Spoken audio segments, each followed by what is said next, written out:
Mapagpalang araw po sa ating lahat. Ako po si Emmanuel O. Alejandro. Ito po ang aking daily devotion, no? Para sa ngayong July 3, 2024. And for today, ang topic po natin is all about ang pamumuhay ng naaayon sa Diyos. So, living in accordance to God, no? And bago po tayo magsimula sa ating discussion, nais ko po sanang basahin sa inyo ang passage mula sa Biblia na titled ng Maling Pag-iipon ng Kayamanan. Sinabi kay Jesus ng isa sa mga naroroon, "Guro, iutos nga po ninyo sa kapatid ko na paghatian namin ang aming mana." Sumagot siya, "Sino ang naglagay sa akin bilang hukom o tagapaghati ng mana ninyo?" At sinabi niya sa kanilang lahat, "Mag-ingat kayo sa lahat ng uri ng kasakiman, sapagkat ang buhay ng tao ay wala sa dami ng kanyang kayamanan."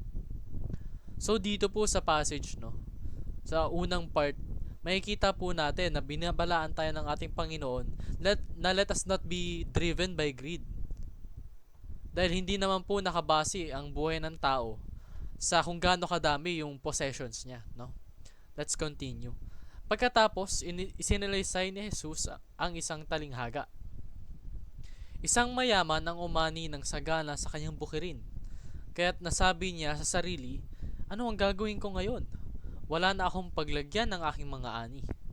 Alam ko na, ipapagiba ko ang aking mga kamalig at magpapatayo ako ng mas malalaki.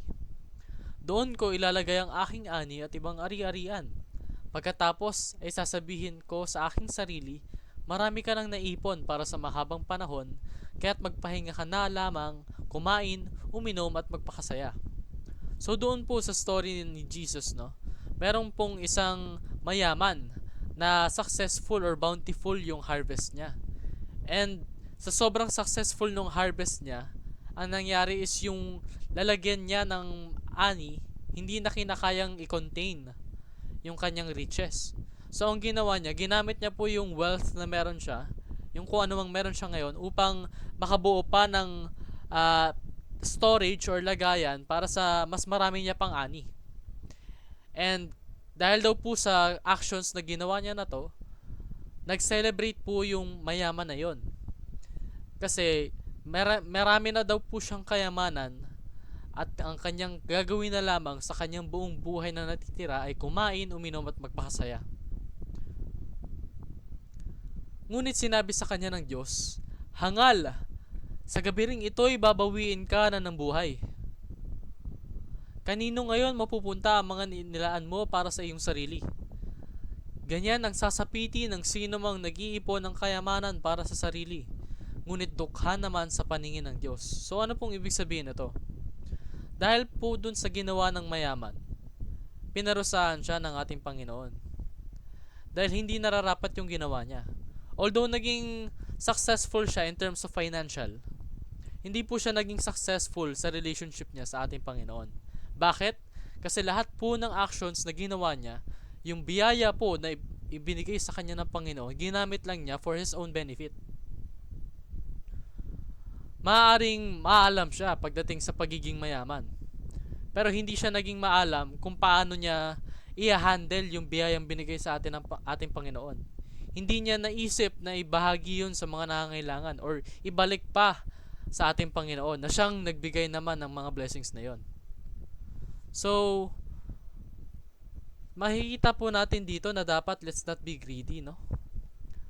Lalong-lalo na dito sa Luke chapter 12 verse 20 to 21. "But God said to him, 'You fool, this very night your life will be demanded from you. Then who will get what you have prepared for yourself? This is how it will be with whoever stores up things for themselves but is not rich toward God.'" Lahat daw po ng mga nagmamataas at nagiging selfish, hindi nagbabalik ng mga biyayang inilahad sa kanya ng ating Panginoon, ay paparusahan niya. They will all suffer a cruel fate because they do not know how to handle money. They do not know how to handle the riches that God has given them. Hindi po sila marunong magbalik. Ang kaya lang po nilang gawin is yung tanggap ng tanggap ng tanggap at puro pasarap lang sa buhay. So, Sinabi rin po ni Pastor Russell na there are three kinds of investors, no? Unang-una po, a smart person who invests time for wealth. Yung tao daw po na gumugugol ng oras niya upang maging mayaman. Meron din namang clever person who invests wealth for time.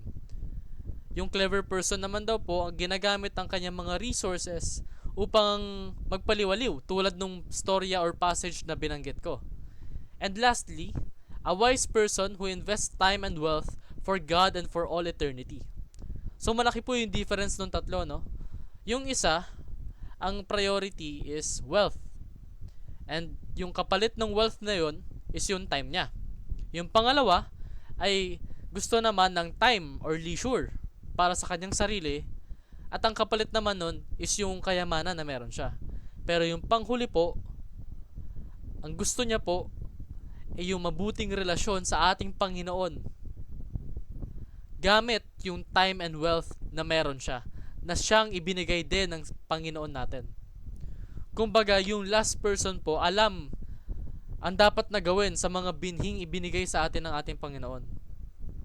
Yung mga biyaya po ng ating Panginoon is dapat binabalik natin sa Kanya. We use our blessings so that we can glorify His name. And do not fear, no? Wag po tayong matakot na baka sa kakabigay ko is maging mahirap ako or mawalan ako ng possessions. Ang mahalaga po, mayaman tayo sa paningin ng ating Panginoon dahil genuine tayong nagbabalik ng biyayang binibigay niya. Paano naman po natin ito ma-apply sa ating buhay? Unang-una po, let's plan long-term as if you will live long. Isipin po natin yung mga bagay na tunay na nagva-value, nagbibigay ng meaning sa ating buhay in long-term, hindi sa panandalian. We should think of how we can benefit or we can act so that we will benefit for long periods of time. Pangalawa, let us live today as if it is your last day. Anong ibig sabihin nito? Dapat po sa lahat ng ginagawa natin, in all our actions, in our everyday lives, let's think of it as if it was last. Ang ginagawa po kasi nito, if we treat every day as it is our last day, lahat po ng actions natin magiging significant. Lalong-lalo na kung naka-align yung mga gusto natin sa kagustuhan ng ating Panginoon. Lahat po ng ating gagawin, lahat po ng resulta ng ating pagod ay magiging significant sa atin, lalong-lalo na sa ating Panginoon. Pangatlo po, let us invest time and wealth toward God. Ito yung nararapat lamang. Huwag po natin kalimutan na lahat po ng biyaya ating natatanggap ay galing po sa ating Panginoon. So who are we to be selfish, no? Who are we to not give back? Siya naman yung nag-provide sa atin. Therefore, we should do everything we can in our power, with our wealth, with our time, upang mag-glorify po yung pangalan niya. Upang ma-expand yung teritoryo niya dito sa ating mundo. In that way po, we will be rich with the eyes of God. Sa perception po ng ating Panginoon, mayaman po tayo dahil meron po tayong matibay at genuine na relationship with Him. So, muli po, ako po si Emmanuel O. Alejandre. Maraming salamat po sa pakikinig. Ito po ang aking daily devotion para sa ngayong July 3, 2024. Maraming salamat po. Pagpalain po tayong lahat and let us all give glory to God.